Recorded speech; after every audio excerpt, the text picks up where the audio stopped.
Good morning, viewers.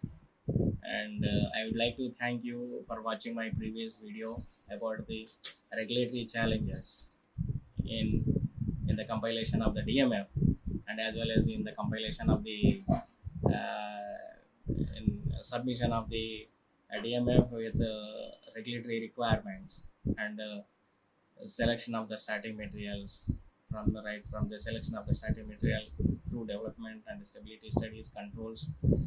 It's like as I said, it is a chemistry, manufacturing, and controls, which is the main part of drug substance. Now I would like to discuss about the drug master file compilation with the minimum deficiencies and the information to be required in the sections, really required in the sections when considered the global requirements. So that I am going to present now.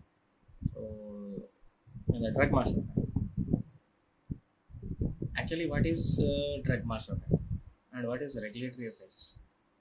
What the regulatory affairs will do in this connection? Regulatory affairs is a comparatively new profession which developed from the desire of governments to protect public health by controlling the safety and efficacy of the products.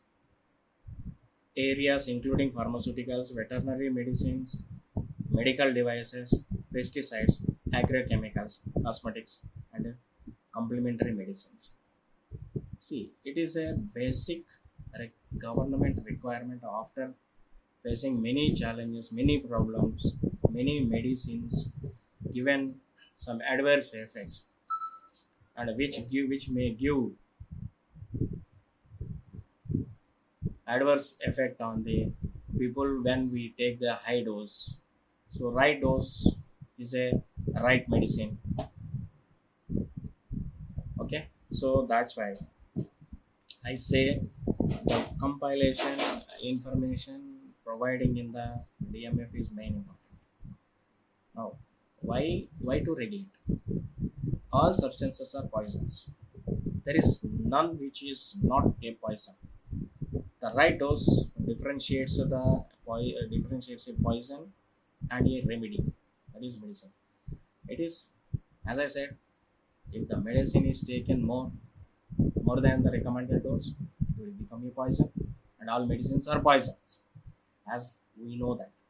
And if you take right dose, will definitely give you the right medicine.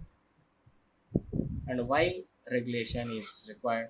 To ensure quality, safety, and efficacy of the drug products in order to assure the continued protection of public health.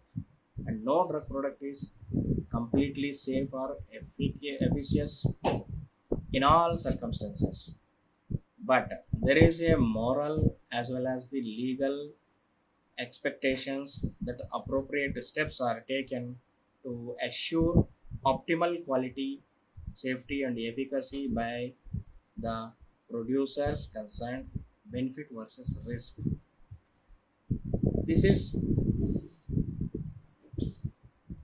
like the to protect the public health.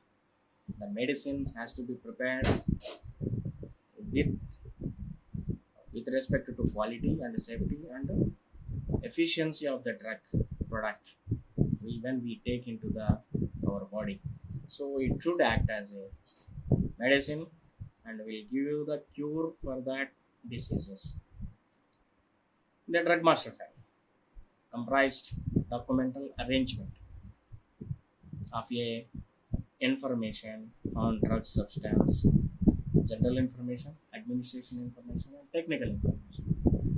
It is a comprised documental arrangement.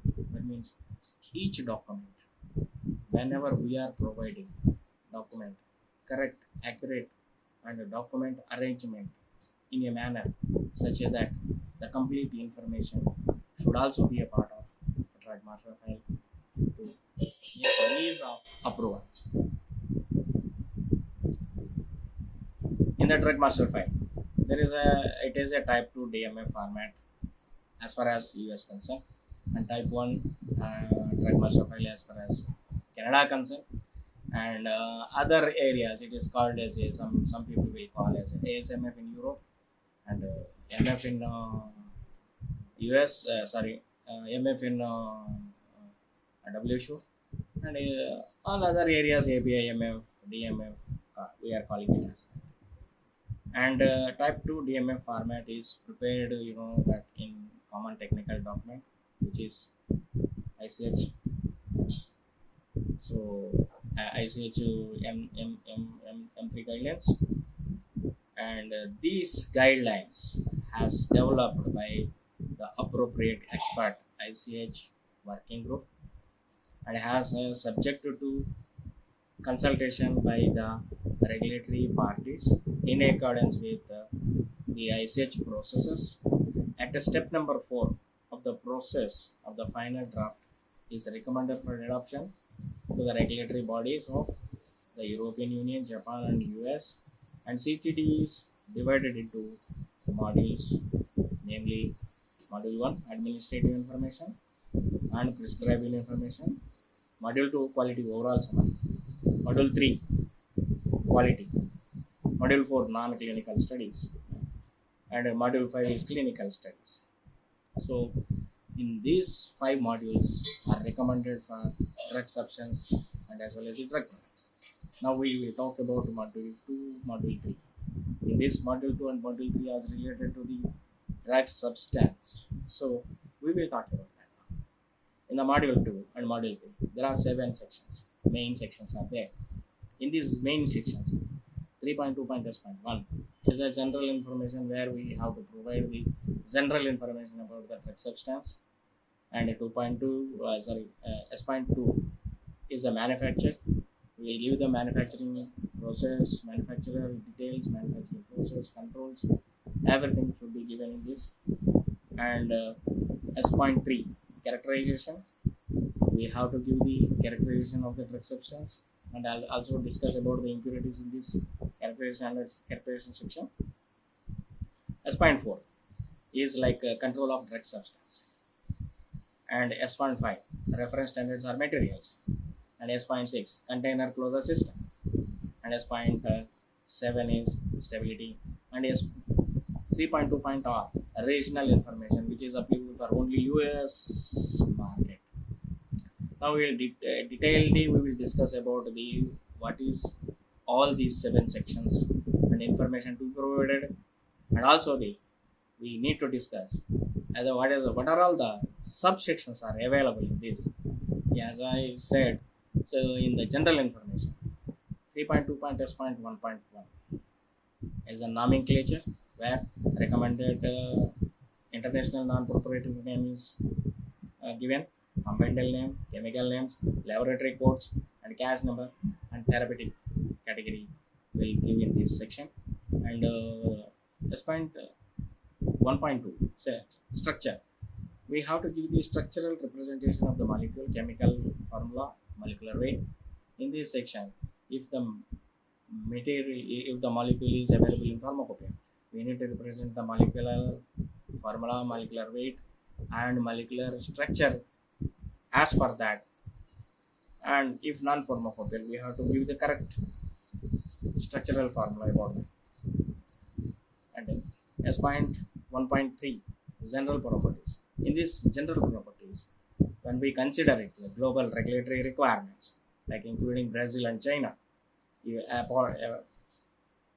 in addition to the US, Europe, Canada, and other markets. And the physical chemical properties should be given, like description, solubility at a different physiological pH range at 37 degrees centigrade, solubility in different solvents, and pH of 1% aqueous solution or any aqueous suspension, and pKa, log P, isomerism, polymorphism, particle size distribution, bulk density and dipole density, molar absorptivity of the molecule need to be given.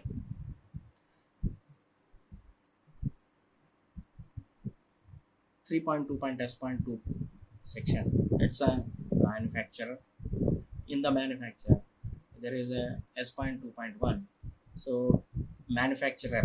So in this manufacturer, we need to provide name and address of the manufacturing site, corporate address, and annotations are DUNS number, FEI number, phone number, telephone numbers, and fax numbers, and the contact person, that is representative of the company. We need to provide all the information, and if we are taking any outside laboratories testing, should also be provided here the information, name and address, and contact details of the uh, contract laboratory if we are using any testing facilities. In 3.2.S.2.2, detailed manufacturing process and process controls. In this section, we need to give the synthetic route, process flow diagram, brief description of the manufacturing process, and a detailed description of the manufacturing process. And also, we need to give, if requested, by especially in China, master batch records need to be provided in the DMF in this section. And also, we have to describe each step of the manufacturing process along with the in-process controls in the and the manufacturing process, and also critical process parameters should be highlighted and justified. And S.2.3, control of materials, where which is very critical to describe the what information need to be given in this section. It is very important. When we take this control of materials, first of all, we will discuss about the starting materials. How many starting materials we are proposing or we have considered as a starting materials? Complete information, like general information about the starting material, vendor details, the manufacturer details, also the route of synthesis, and any impurities derived from this route of synthesis should also be discussed.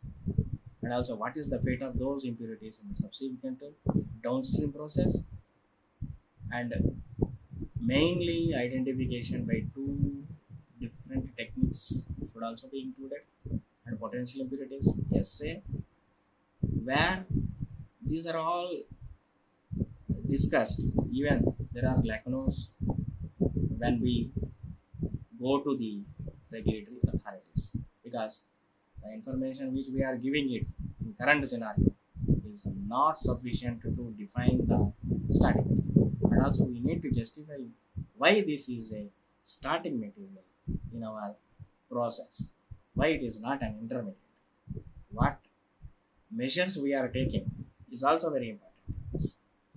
And next, control of critical steps and intermediates.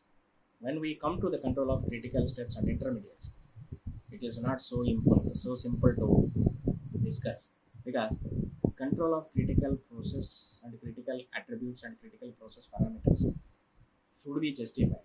The in-process controls which are imposed during the process need to be discussed, detailed, and justify why these parameters or these controls are considered as a critical.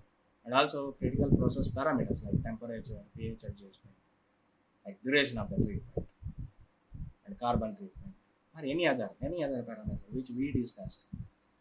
The project owner should give the complete justification saying that this is considered as a critical process parameter because of the purity profile may change, or the yield may impact, or any other byproducts may form in this reaction, or reaction will not move properly.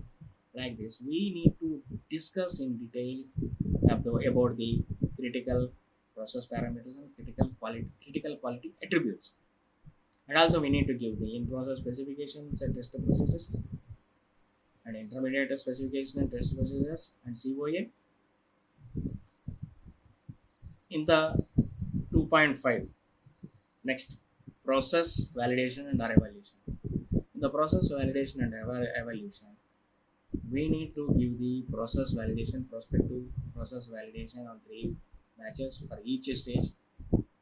And at the end of the process validation, we need to discuss about the recommendations or observations or conclusions need to be discussed in the process validation report, and the manufacturing process development, which is more important and heart of the drug master. Because why it is heart of the drug master? It, we need to discuss the process development right from the selection of the root of substance, selection of the starting materials, selection of the solvent ratio, selection of the temperature, selection of the pH, selection of the each parameter. When we talk about manufacturing process development, all these information need to be justified with the negative experiments as well as the positive experiments, like temperature. If we select as a temperature 100 degrees centigrade as a reaction temperature, we need to go 80 degrees centigrade or 85 degrees centigrade, and we have to go for up to 115 degrees centigrade, 130 degrees centigrade, 150. Like this, we need to provide justification why this ratio is selected or why this temperature is selected. That information need to be given. And also finally, when we take up to that scale up, the plant level, so what are all the major changes we have done during the scale up? That also need to be discussed in this section. And in the section 2.3, if we come to the detailed information, as I said, the control of materials, justification of starting materials should be given, and the specification test procedures along with representative certificate of analysis of starting materials, reagents, solvents, catalysts, and auxiliary chemicals, and also vendor certificate of analysis should be given in this section. In the 2.4, control of critical steps, also we need to give the specification and testing procedures of in-process intermediate, testing results obtained from the validation batches, and also process validation. In the section process validation, this is guideline says that applicable for only sterile drug manufacturing only, but generally we will give in each DMF irrespective of sterile or non-sterile. 2.6, manufacturing process development. As I said, general discussion on the product development, when and how the API developed, and the changes made during the scale up. These are all very important.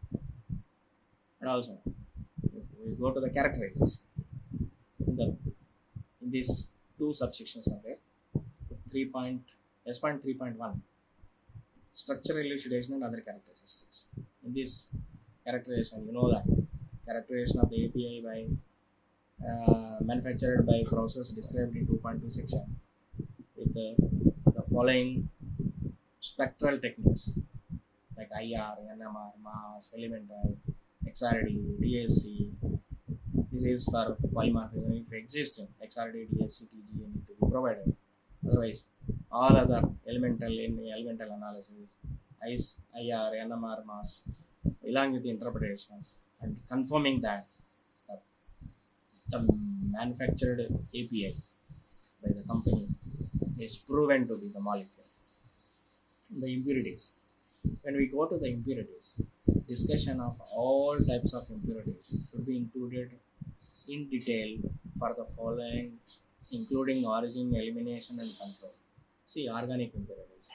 If organic impurities are controlled in the drug substance, we need to provide the mechanism of that origin, mechanism of that impurity, origin, control, and how that the fate of impurities in the final stage. And inorganic impurities, which is controlled by sulfuric ash and elemental impurities, and residual solvents. We need to give all the residual solvent discussions where the solvents used in the manufacturing process should be discussed in this section.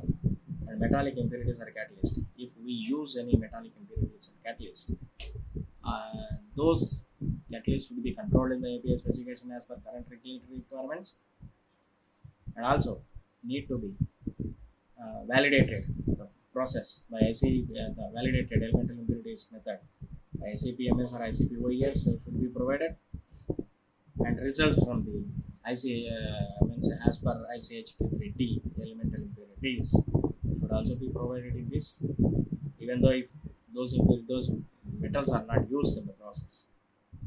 And xenotoxic which is very very important as per ICH M7 guideline. So we need to discuss about all the genotoxic impurities with the TTC limits.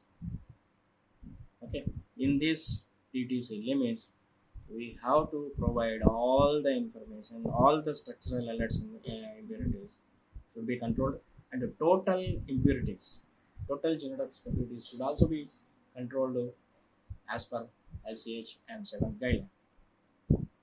And any other detectable impurities are non-specified in the specifications, where if the molecule is not any impurities which is not controlled in the API specification may be covered under any other individual or may carry from the previous stages, may carry from starting should also be discussed with the option study, carryover study or persist studies.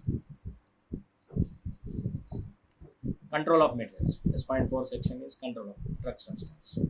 In the control of drug substance specification, predefined specification should be provided which comprises of all quality attributes. Those are adequately controls the drug substance that can be used highly safe for intended use. The specification should be designed in such a way that it controls control of impurities, control of polymorphism, control of residual solvents, control of inorganic impurities, control of other possible quality attributes like the description, solubility, IR, SA. So everything should be controlled in this. Next, analytical procedures which are stability indicating and reliable accurate methods should be provided in this section. And also when we go to the validation of analytical procedures, these are the generally validated analytical methods which shall be used for the critical testing parameters, VIZ, HPLC, GC, PhD, whatever it may be. See, when we talk about the validation of analytical procedures, the analytical procedure should be validated and it has to be proven as a stability indicator. And also, those are accurate and highly accurate and precise methods. And next subsection is 4.4 batch analysis. In this batch analysis, 3 certificate of analysis should be provided in the specification. Sorry, in the batch analysis, 3 batches data should be provided. So 3 batches analysis data should be provided with compliance of predefined specifications. In this section, when we go to the Brazil and China, we need to give complete raw data, all the chromatograms, including identification by ER, all the chromatograms will be provided. In other regions, we can say that we can give 3 batches data and we can close it. And justification of specification, where I said, so when we are controlling any parameter in the drug substance specification, should have all the testing parameters and justified by technically justified. Those parameters should be included. And the reference standards are materials. In these reference standard materials, the information about the working standard used routinely for the qualification of our API for release of materials. So all the reference standards are working standards used for routine analysis, which includes impurities, API and includes API and impurities. Section in this section, all you can say all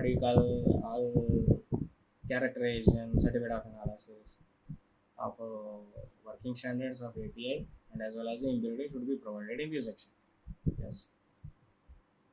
Uh, in container closure system. In this section, we need to discuss first how the materials are releasing materials are packed and what configuration we are using, such as like transparent LDP bag, black LDP bag, aluminum bag, HDP drum, or transparent LDP bag, black LDP bag, HDP drum, or any other packing which is sensitive to the moisture. Maybe we are using some molecular sieves or silica gel packs in that.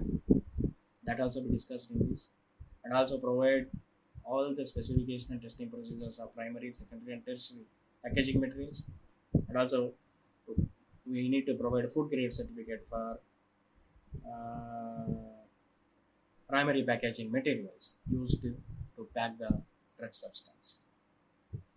The stability and conclusions, stability summary and conclusions. This section includes discussion of batch selection for stability matrix, stability storage conditions, test to be carried out as a stability indicating parameter, and proposed test units. In this section, we have to discuss about what parameters we have selected for the stability indicating, why these are the stability indicating we need to discuss, and also the testing parameter, testing frequency, everything need to be discussed here, and also what is the retest period we are going to assign when we pack the material in the designated storage or designation packaging configuration at designated temperatures. That also be discussed here. And second, 7.2 post approval stability protocol and stability commitment. And this section includes the post approval protocol and stability commitment like subjected batches shall be studied for scheduled duration of the study, and commitment namely one batch per year should be added, and notify the agency in the event of failure.